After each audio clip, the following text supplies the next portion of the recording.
Article number 85 of Indian Constitution. It talks about sessions of Parliament, prorogation and dissolution. Let's see what they mean.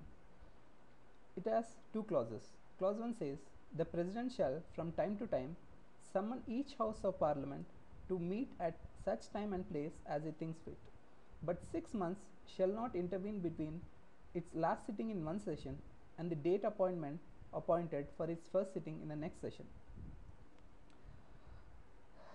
What this means is that it is the President who shall summon each house. Summon means calling into session, calling all the members of either Rajya Sabha or Lok Sabha to come and have a meeting. That's what summoning means.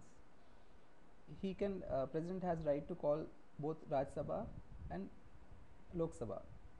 Obviously, this is done as suggested by the Council of Ministers, headed by the Prime Minister.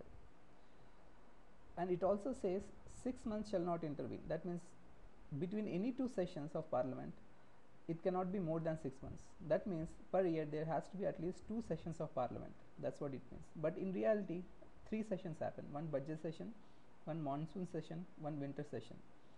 Budget session is between Feb to May, monsoon session is between July to September, winter session is between November to December.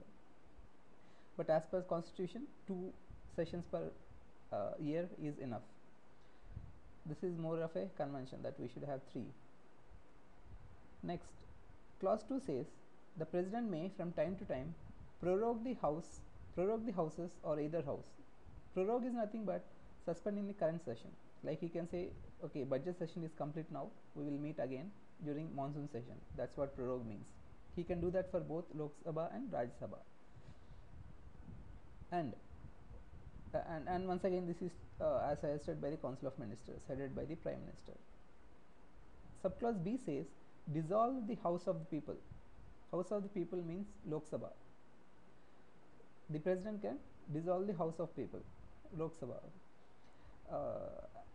This we know, like done whenever its term is completed, like whether it's 5 years or when the ruling party loses its majority or something like that. During that time, he dissolves the houses. Dissolve only the Lok Sabha. But as we know, Rajya Sabha is a permanent house. Rajya Sabha can never be dissolved by the President. We'll come to that later. But we should remember that a President can only dissolve Lok Sabha.